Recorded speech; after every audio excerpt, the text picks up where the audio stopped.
Gracias a usted, maestro Rodolfo. Entonces, parece ser que en el chat ya hay una pregunta y un comentario. Asumo que el último comentario tiene que ser para usted por el tiempo en el que fue escrito. Voy a leer la primera pregunta y ahorita si surgen más durante el transcurso, pues también daré pasos a ellas. Es para el doctor Fernando Huesca. No vi toda su presentación, pero lo poco que escuché dijo que ¿qué significa la empatía? Se podía entrenar. Pues es lo que me causa la curiosidad. Si la empatía es entrenable, suponiendo que el cerebro tuviera alguna carencia o padecimiento físico, ¿aún podría estimularse el cerebro para conducir a comportamientos empáticos? Claro, muy buena pregunta. Muchas gracias. Igual te saludo aunque sea de esta manera virtual. Por supuesto que sí, ahí digamos, bajo este modelo, tanto una condición biológica, neuronal, es decir, sinapsis, neurotransmisores, deben estar presentes para que se pueda dar este fenómeno del entendimiento de la situación del otro y de poderlo auxiliar. Si hay, por ejemplo, alguna deficiencia en neurotransmisores o algún daño en un circuito físico dentro del cerebro, sobre todo, digamos, en los circuitos límbicos, se puede precisamente dar el resultado de que digamos, un miembro, ¿no? De una población primata, un chimpancé o un ser humano, puede tener, digamos, déficit, ¿no? En el entendimiento de una situación problemática del otro y de poderlo auxiliar. Claro que también se agrega, como lo pones de inicio, ¿no? La dimensión digamos, temporal y acrónica, es decir, estas redes neuronales, ¿no? A nivel, si se quiere así, de mecánica molecular, esto se tiene que ir desarrollando a lo largo, digamos, de la infancia, haciendo eco justo de la idea de Rodolfo sobre los niños y precisamente lo necesario de procesos lúdicos y presenciales, este entrenamiento, digamos, del entendimiento del otro y de poderlo ayudar, se da justo, ¿no? Desde el momento en que las crías de chimpancés o de seres humanos están en contacto con otros miembros, ¿no? Sobre todo, digamos, de la misma especie. Y que, bueno, se agregaría que no solamente, ¿no? Digamos, en términos, digamos, de relaciones, de familiares sanguíneos, acá lo importante, tanto en primates, humanos como no humanos, es precisamente el contacto social, el entrenamiento de la empatía, se puede decir, es idéntico a tener en contacto presencial, comunicativo, a miembros de la misma especie, ¿no? Sobre todo humanos o, de nuevo, algún otro primate no humano. Entonces, bueno, espero que esto ayude un poco, Sayed. Gracias. Ok, muy bien. Y el otro comentario que existía era, creo que es esa parte de la inteligencia traducida en formas donde van al sentir. Ahí queda demostrado que el espíritu es intrínseco al cuerpo y a la vida. Y sí, me parece ser que esta se dio durante la intervención de usted, maestro Rodolfo Herrera, que es más como comentario directamente que pregunta. No sé si tuviera alguna respuesta que darnos. No, sí, bueno, sí, efectivamente es un comentario y sí, siguiéndolo desde la propuesta, bueno, la propuesta de Bergson, pensando que hablé de él, sí separa todavía materia y espíritu. En lo personal, mi propuesta, y que es una cosa que manejo en el doctorado, es que no, esa distinción entre materia, espíritu, cuerpo y todas estas cosas, pues es una distinción terminológica de diferentes manifestaciones de la vida, ¿no? Pero que son parte del aparato de la inteligencia para poder clasificar y entender la realidad. Pero pues porque estamos fragmentando, ¿no? Al final de cuentas, todo esto se da en unidad, me parece. Ok, muchas gracias. Pues por el momento, al menos en los comentarios de Facebook, no parece haber alguna otra pregunta o urgencia. Eso sí, tengo que decir que hemos tenido un público bastante alto, unas 27 personas en su pico máximo. Les agradezco a todos por las participaciones que han estado muy interesantes. No sé si entre ustedes tendrían participaciones que hacerse. Bueno, veo que el doctor Huesca levanta la mano. Entonces, con gusto le doy la palabra. Ya si alguien más tuviera también, me lo pueden dejar en el chat privado o alzar la mano como el doctor Huesca. Sí, muchas gracias, Alberto. Es para Alexis, a lo mejor una pregunta muy simplona, pero me animo, sobre todo por la sala anterior, donde se habló bastante de los griegos, su mitología y la manera en que las emociones, incluso extremas como la ira, aparecen ahí. Entonces, bueno, mi pregunta muy simplona, Alexis, va así. ¿Será que los Simpsons, digamos, todo este imaginario memético que nos compartes, podría funcionar como una nueva mitología para, digamos, nosotros en 2021, como si pudiera tener algún tipo de función análoga a lo que tuvo la mitología en la época antigua griega. Esa sería mi pregunta. Muchas gracias, Fernando. ¿Me escucho bien ahí? Sí, sí, sí. Gracias. Pues es bien interesante. Efectivamente, la mesa anterior estuvo muy padre y ya como estábamos preparándonos para entrar aquí, ya no me animé a participar con algún comentario en la otra, pero qué bueno que se enlaza porque allá también se habló de los Simpson y se hablaba de la cultura pop y se habló justamente de los superhéroes y demás. Y hay mucho que decir al respecto, incluso, y ahorita también surge de allí un comentario y quizás pregunta para ustedes, Fernando, sobre todo que hablaron últimamente de la empatía y demás. Entonces, bueno, no sé si los Simpson serían comparables con la mitología, pero de seguro que sí podemos encontrar con una cierta facilidad algunos otros elementos de la cultura popular, de la cultura pop, pues de la cultura de masas que sí clasificarían como algo cercano a la mitología. Pienso en obras que fueron pensadas con ese fin, como por ejemplo Star Wars, que quizás se ha vuelto más popular entre las generaciones que no había nacido todavía cuando surgieron las primeras películas, pero que ahora, bueno, pues ya con la difusión que les da el Internet a todas estas obras y a todos sus derivados también, tanto oficiales como extraoficiales, ¿no? Pienso que sí, bueno, sin duda que Star Wars fue concebido pues para fungir, para cumplir la misma función que tuvo la mitología en otros tiempos. Es una mitología, pues, postmoderna prácticamente esta de Star Wars, y así fue concebida, o sea, no se volvió eso, sino que así fue pensada por sus autores. Y pensaría que también los superhéroes, pensaría que también los universos de los superhéroes, no sé si los Simpson precisamente podrían entrar ahí, digamos, porque es otra la función con la que fueron concebidos, es más bien una sátira, pues, ¿no? Y no sé si la mitología tenga todo el tiempo como esta misma función, pero de seguro que las sagas pues, galácticas y las sagas de los superhéroes sí que son bastante comparables.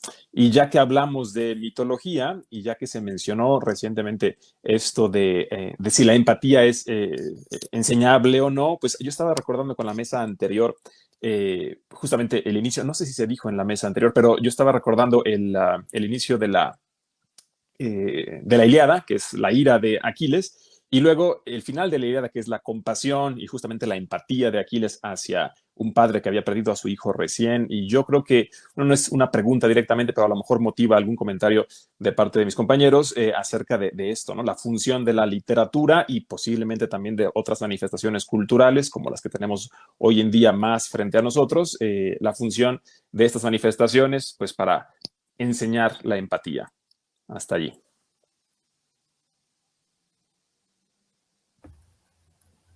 Ok. Ok, me parece ver que el maestro Rodolfo alzó la mano. Sí, entonces adelante. Gracias por el tiempo. Perdón que si estoy acaparo, ¿no? Al alzar la mano.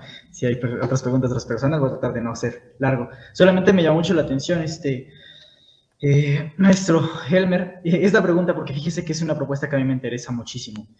Cuando también estaba escuchando la pregunta que le hicieron al doctor Huesca, de si la empatía es enseñable, voy a hablar desde una forma personal, ¿no? Yo digo que el arte lo puede hacer.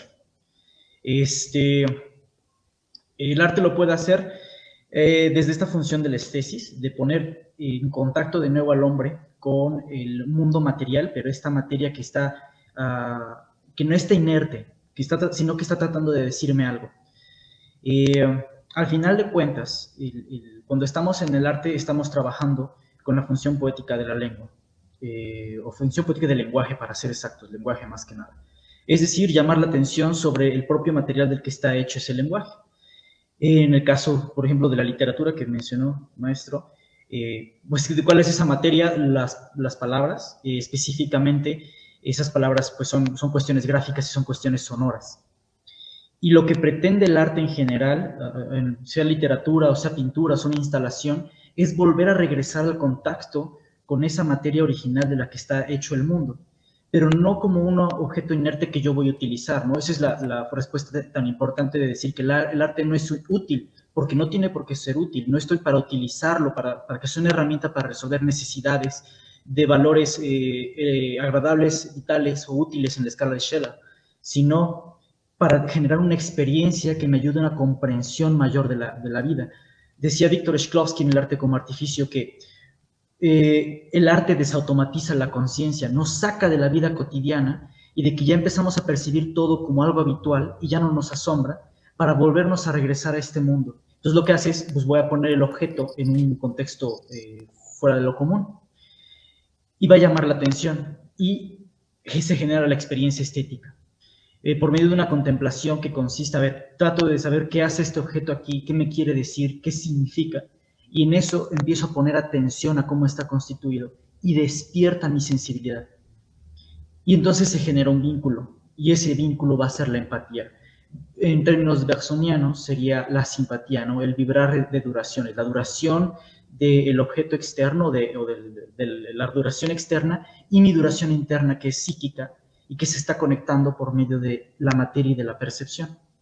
Yo creo que sí se logra esta empatía y tengo un ejemplo muy, muy cercano.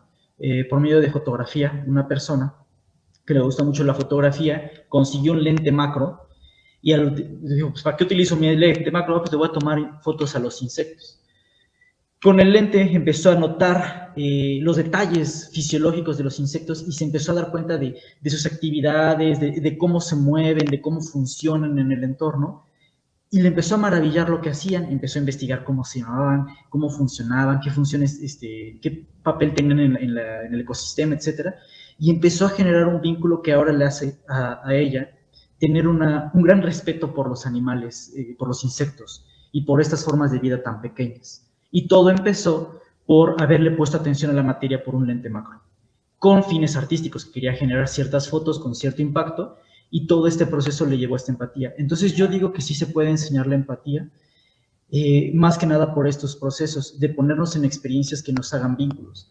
Hay casos como Abraham Cruz Villegas, un artista plástico mexicano, que sus instalaciones y sus esculturas tienen el propósito de ponernos en contextos en que las personas convivan, ¿no? Y ya no solamente es contemplar la obra, es tener un taller, un cuentacuentos, aprender a cocinar, tener una charla en la instalación, en la escultura, y las personas platican y generan vínculos y se conocen.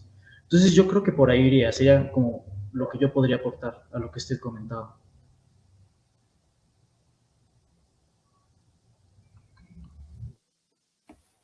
Bueno, no sé si en este momento hubiera alguna... por supuesto. Licenciado Isaac, adelante. Sí, gracias. Bueno, creo que desde que tenemos un lenguaje, bueno, una lengua en ese sentido, es empatía. O sea, la lengua es parte del fundamento de lo social. Y entonces no existiría una sociedad si no hubieran valores compartidos tanto en el plano semántico, fonético, etcétera, ¿no? Esta simpatía, empatía, la tenemos incluso pues en la literatura, como usted nombró la Ilíada. Pues ahí tenemos, ¿no? No solamente intradiegéticamente que tenemos a Agamenón enojándose porque le quitaron a su esposa a Menelao y va y les hacen la guerra, ¿no? También tenemos a la gente de Grecia, cuando escuchaba este poema homérico, y sentirse, sí, ofendieron a Agamenón, pero también se sentía como si me hubieran ofendido a mí porque es mi cultura, en detrimento de los famosos bárbaros que representaban otras culturas, otros discursos, otras visiones de mundo. Creo que la empatía está presente pues en el cine, apenas lo vimos, ¿no? Que a muchos les pareció encantador el tráiler de Spider-Man que se estrenó ayer, ¿no? ¿Por qué les pareció encantador y así emocionante? Bueno, porque de alguna manera ese superhéroe, que es un personaje ficticio como Agamenón y como Menelao, representa ciertos valores, cierta aspiración en muchas personas, por lo tanto quieren ser como él, quieren de alguna manera, igual no van a sacar telarañas ni se van a andar columpiando entre los edificios, pero hay algún tipo de comportamiento que quieren emular, por eso lo admiran tanto, ¿no? Esta empatía, yo sí que considero que a menos que las personas tengan algún tipo de síndrome o problema pues cerebral, creo que sí se puede aprender y sobre todo se practica todo el tiempo, incluso en las personas que históricamente se han considerado como los grandes villanos, ¿no? Esos grandes villanos también tuvieron gente que los apoyaron, que estuvieron ahí sosteniendo su discurso, que pelearon por esos ideales. La empatía creo que va de la mano de la humanidad. Por ahí escuché en algún documental, no recuerdo ahorita, pero que a un antropólogo le preguntaron cuál era como el signo de civilización más antiguo de todos. Y entonces, pues uno pensaría, pues una moneda, tal vez un pedazo de piedra convertida en navaja o cuchillo. Y no, dicen que este antropólogo respondió que el registro de civilización más antiguo es un hueso roto que volvió a pegarse, ¿no? Es una cicatriz, alguien que se rompió el hueso cazando, se rompió la pierna y entonces sus compañeros no lo abandonaron.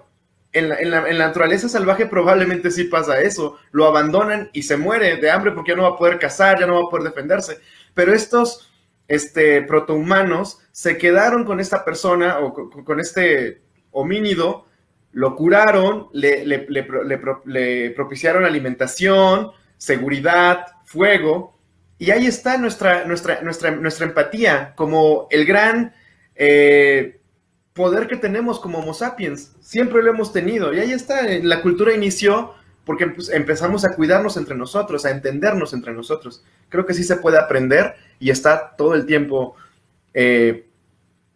pues, en nuestra vida cotidiana.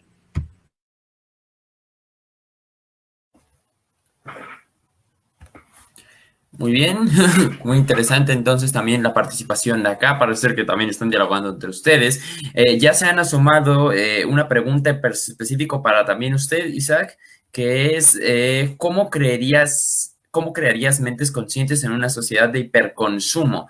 Asumo. Y luego hay una pregunta para todos los ponentes, la adelanto de una vez para que puedan ir pensando en sus respuestas. Por parte de María Tully, es creo la empatía nace cuando se trata de comprender el dolor, la alegría, la tristeza o todo aquello que aqueja al ser humano y el cosmos, solo tratando de comprender el por qué y para qué.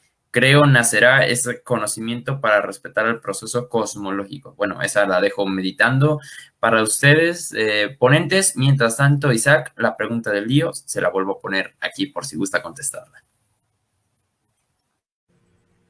Pues creo que no es una labor que me tocara a mí, ¿no?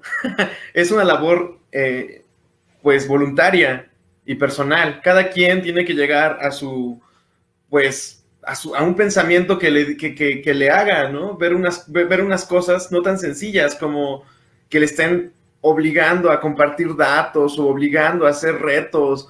Te pueden poner a 20 personas, 20 filósofos, 20 figuras de alguna manera que te puedan aconsejar, pero es una decisión propia, es una decisión que nace en el individuo, ¿no? No sé cómo hacer una mente consciente en una sociedad de hiperconsumo. Lo que sí puedo hacer es, pues, ver esos comportamientos y tratar de, pues, hablar de ellos para que la gente de alguna u otra manera, pues, se ponga a pensar y tal vez ellos decidan, pues, convertir su pensamiento un poco más profundo. O igual, continuar en donde están, porque para ellos puede estar, puede ser una, pues una buena, actitud frente a la vida. Sí.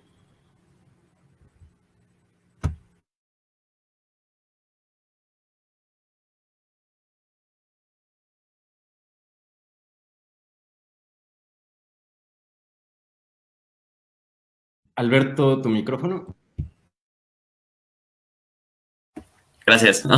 Les decía que pongo de nuevo la pregunta para todos los ponentes por cómo han estado participando en este momento. Si gustan responder la pregunta, no extensamente, pero tampoco muy rápido. Les diría que si están de acuerdo en el orden, Alexis, Rodolfo, Huesca, Isaac, para pasar en esta pregunta en específico que se lanza a todos. Ok, entonces empezaríamos con usted, maestro Alexis. Cómo no, muchas gracias. Pues me parece muy pertinente lo que se nos dice aquí en este comentario, que veo más como comentario que como pregunta, acerca de la empatía. Y yo, digamos, retomando un poco lo que se ha dicho y lo que se dice en este comentario acerca de la empatía, regresaría sobre mi tema inicial, ya como para cerrar así mi círculo de intervenciones, quizás, diciendo que sí, efectivamente, podemos llevar incluso esto de la empatía al terreno de lo que estábamos hablando hace rato, de lenguaje inclusivo y demás. Tomaría como base uno de los últimos tweets que se hicieron así muy virales, hablando también de la viralidad de la Real Academia. La Real Academia tiene de pronto tweets fantásticos, pues la mayoría de ellos bastante, digamos, defendiendo esta postura conservadora por la que se caracteriza a la RAE, pero tuvo uno últimamente hace un par de meses con motivo del famoso asunto del compañere. Y palabras más, palabras menos, lo que manifestó la Real Academia en aquella ocasión es que convendría, antes de plantearse cualquier cuestión de índole técnica o lingüística, así específicamente sobre si está bien o mal el uso de ciertas formas de pronombres y demás, lo que decía la RAE es que convendría preguntarle a las personas cómo quieren ser llamadas, cómo quieren ser nombradas, cómo quieren que nos refiramos a ellas, y eso está por encima de cualquier norma lingüística que podamos intentar imponer al otro, ¿no? Esa respuesta me pareció fantástica. Tiene otras muchas respuestas muy ingeniosas la RAE, pero esta me pareció maravillosamente formulada en el sentido, pues, eso de la empatía. Estamos dotados del habla, pues no para pelearnos acerca del habla constantemente. Tenemos habla justamente para resolver dificultades y, si podemos, pues para ayudarnos unos a otros, y podríamos comenzar con preguntarles a las personas cómo quieren que nos refiramos a ellas y utilizar la forma que nos sugieran, independientemente de cualquier consideración lingüística que siempre va a ser secundaria, pues, respecto al respeto a la persona y la empatía, pues, que deberíamos quizás sentir unos por otros. Gracias. Gracias a usted. Entonces, doctor Fernando. Sí, muchas gracias. De hecho, igual un comentario general a la mesa, espero no suene muy reduccionista, también para responder a esta última inquietud, que de hecho, sí, en términos neurobiológicos, es bien interesante la experiencia artística, en medida que, digamos, el contacto del humano con la literatura, con el cine, la música genera, digamos, a nivel fisiológico, activación del sistema límbico, donde está mucho precisamente de la base biológica, ¿no? De este proceso de empatía, ¿no? Del que hemos estado hablando mucho en esta sala. Entonces, bueno, activación límbica, pero también activación de zonas superiores en términos topológicos, ¿no? En un término platónico, metafísico dualista, ¿no? Es decir, sistema límbico más corteza cerebral, corteza prefrontal, es como que un conjunto bastante integral de activación de capacidades cognitivas cerebrales, ¿no? Yo diría que es una intuición, por cierto, que está en el filósofo Schiller, cuando dice de, bueno, justo en el arte se activa tanto el entendimiento como la sensibilidad, digamos, esto se corresponde con datos neurobiológicos, y de ahí la importancia de neuroestetas como Seiki Ramachandran, quienes justo estudian cómo funciona el cerebro humano en contacto con productos artísticos. Me sumo precisamente a los colegas en esta sala al defender precisamente el contacto del humano con la literatura, la mitología, como generando herramientas de comunicación que precisamente nos pueden poner en contacto, en sintonía unos con otros, ¿no? Que de eso se trataría, digamos, esta propuesta, ¿no? De fomentar la empatía entre seres humanos. Lo que sí, digamos, como que respeto a, digamos, algo así como procesos cosmológicos, puede ser demasiado general, sobre todo en esta óptica fuertemente biológica y, por supuesto, también materialista. Me parecería muy fructífero, ¿no? Justo como hacen Buda, Franz de Waal, entender la peculiaridad de un organismo, digamos, humano, primate, animal, mamífero, es decir, habría que tener en cuenta, ¿no? Necesidades fisiológicas, emocionales de cada especie. Para una ilustración muy sencilla, con esto concluyo. Un perrito, un gatito no necesita una fiesta, un pastel de cumpleaños. Los humanos sí necesitamos pasteles, fiestas de cumpleaños. Lo dejaría en eso. Muchas gracias. Muy bien, entonces, doctor Rodolfo Herrera. Gracias. Pues sí, creo que sigo mucho lo que acaba de compartir también el doctor Huesca, utilizando términos de los griegos, ¿no? El nous y la estesis, no separarlos, ¿no? Al final de cuentas no es que estén peleados, en los orígenes, en los primeros planteamientos que nos dimos sobre el conocimiento del mundo, al menos en el mundo occidental, se planteaba, o sea, hay cosas que el nous necesita actuar para que nosotros conozcamos, es necesario un nous para poder clasificar, para poder sintetizar, y que es un proceso importante en nuestro aprendizaje, pero que no lo podemos separar de estesis, de toda esta cuestión sensible y de contacto directo. Entonces, siguiendo esta cuestión, ¿no? Hablando ahorita también de lo que se presenta, de la empatía, cuando dice de comprender, yo en lo personal no participaría de la pregunta del por qué. A veces hay cosas en la vida que simplemente suceden, ¿no? Es como el flujo también del ser. La cuestión de una finalidad en las cosas creo que corresponde más a las necesidades de nuestro entendimiento que al funcionamiento del mundo orgánico y de las cuestiones biológicas. Hay simplemente cosas que suceden y nada más porque sí. Y creo que la comprensión está por ahí. El comprender es que te rodeen las cosas, ¿no? Que te abracen. Y en esa comprensión dejas de emitir juicios. Ya no importa por qué hago las cosas o para qué las hago. Simplemente son, y pensando en esa cuestión cosmológica y poniendo términos de lección, me inserto en la duración y empiezo a fluir con ella. Y cuando yo estoy fluyendo con la duración, viene un conocimiento que ya no va a partir de los juicios, ya no va a partir de las preguntas, de pensar en infinidades, causas, consecuencias, simplemente de poder percibir la duración del otro como parte también de la mía. Y bueno, sigo con Berzón porque es de lo que propuse el día de hoy. Él propone la intuición, ¿no? Es una intuición como la conocemos. Él habla de una intuición que consiste en la vibración de conjugar la duración interna con la externa. Y creo que podría ir un poquito en lo que la persona propone en su comentario, ¿no? Porque habla de un cosmos, entonces es una duración más amplia que la nuestra y que nos permite entender los sentimientos del otro, su estado anímico. Muchísimas gracias. Usted, Isaac, en cuanto a esta pregunta. Sí, claro. Creo que la empatía sí se da en el ámbito social, ya como un desarrollo muy complejo dentro de cada cultura, pero también la empatía la tenemos en un aspecto biológico y de comportamientos kinesiológicos. Hay un autor que a mí me encanta, que se llama Konrad Lorenz, es el creador de la etología del lenguaje animal, y les voy a leer una pequeña cita que dice: también en las relaciones entre seres humanos se usan señales mímicas que traducen y transmiten de manera irrefrenable cierto estado de ánimo. Por ejemplo, y para referirnos a un caso muy corriente, la vista de una persona que bosteza nos induce a bostezar.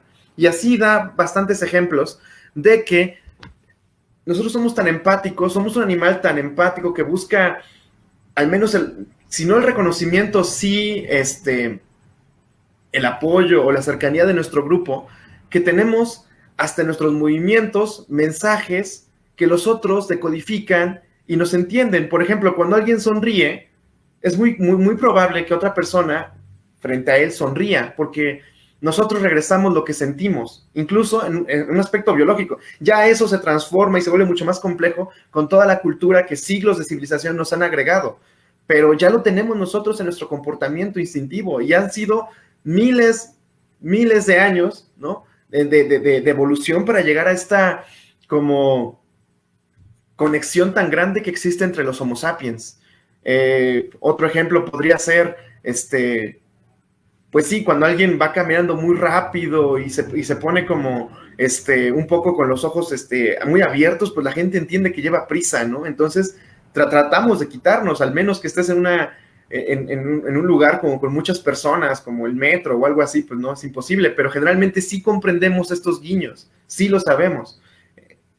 A lo que voy es que, tanto biológico como culturalmente, tenemos ciertos rasgos y entendemos muy bien ciertos mensajes, aunque no se utilice la palabra, que nos hacen un animal muy empático.